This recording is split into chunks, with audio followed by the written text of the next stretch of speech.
বিল্লাহি মিনাশ শাইতানির রাজীম বিসমিল্লাহির রাহমানির রাহিম قل إن كنتم تحبون الله فاتبعوني يحببكم الله ويغفر لكم ذنوبكم والله غفور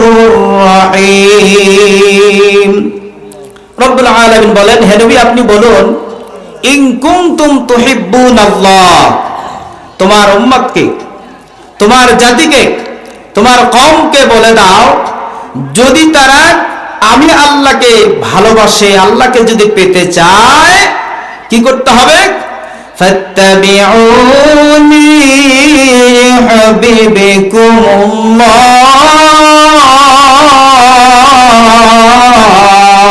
আল্লাহু আকবার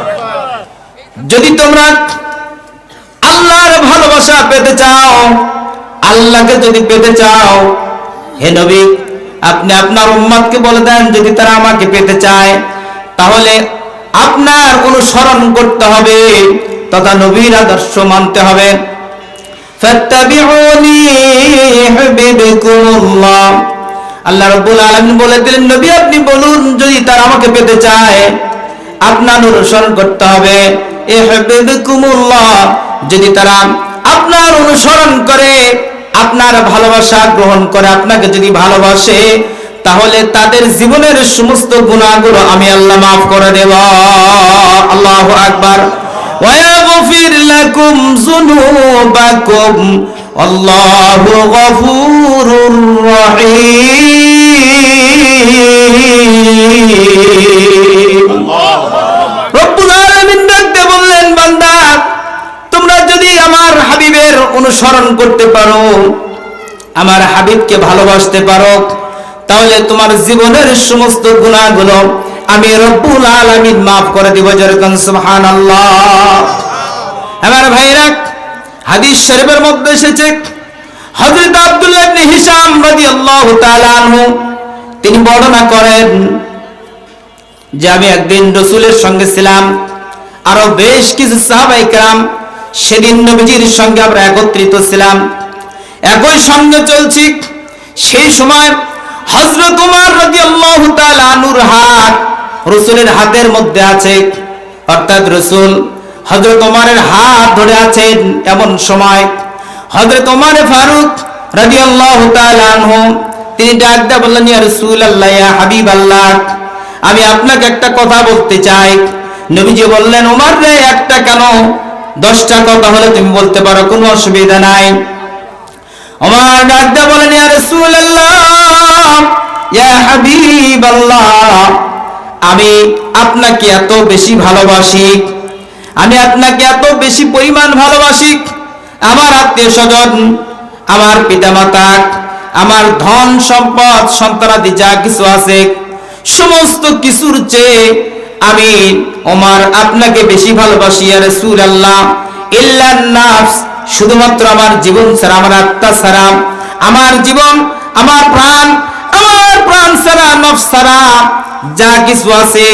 সব কিছুর চেয়েও আমি আপনাকে বেশি ভালোবাসি যেরকম সুবহানাল্লাহ বলতেছেন কে ওমর ফারুক বিশ্ব নবীর 2 নাম্বার সাহাবী 1 নাম্বার সাহাবী বলা হয় হযরত আবু বকর আর 2 নাম্বার সাহাবী হলো হযরত ওমর খোলাফায়ে রাশিদানের দিক থেকেও প্রথম খলিফা হযরত আবু বকর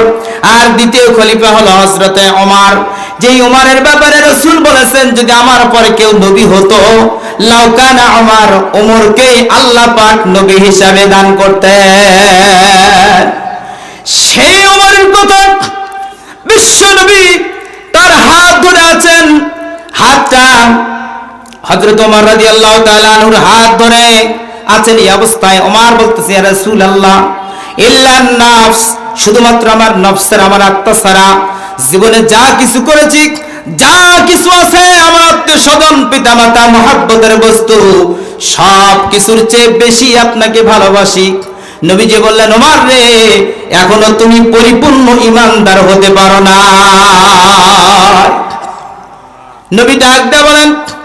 লা ইউমিনু আহাদুকুম হাত্তা আকুনা আহাব্বা ইলাইহি মিন ওয়ালিদিহি ওয়া ওয়ালাদিহি ওয়ান নাসি আজমাইন। যতক্ষণ পর্যন্ত মানুষ সমস্ত কিছুর চেয়ে,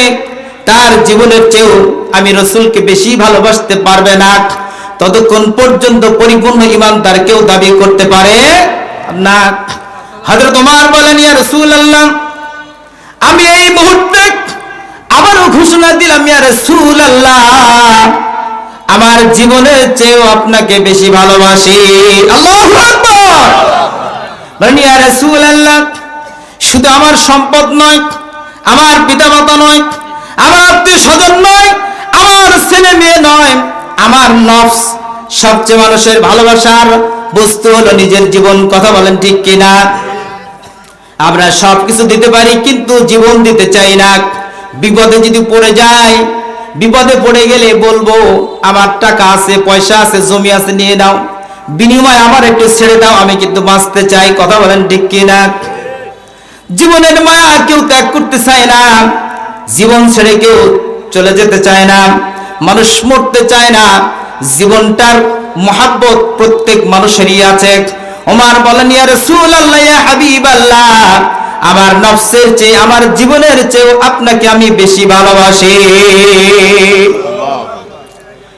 নবীজি বলেন, ওমর, এই মুহূর্তে তুমি পরিপূর্ণ ঈমানদার হয়েছো, এর পূর্বে তুমি পরিপূর্ণ ঈমানদার ছিলে না। তাই আল্লাহ পাক বলেছেন, ইন কুনতুম তুহিব্বুনাল্লাহ ফাত্তাবিউনি ইউহিব্বুকুমুল্লাহ ওয়া ইয়াগফির লাকুম যুনুবাকুম ওয়াল্লাহু গফুরুর রহিম। বান্দারে, যদি তোমরা আমার ভালোবাসা পেতে চাও,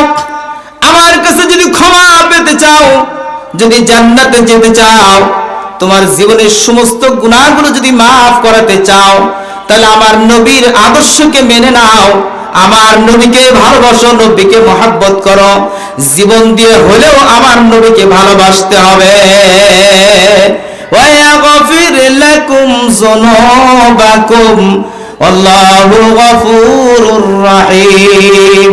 রব্বুল আলামিন জীবনের সমস্ত গুনাহগুলো মাফ করে দেবেন। সুবহানাল্লাহ। আমার ভাইরা, তাহলে আমরা কি পেলাম?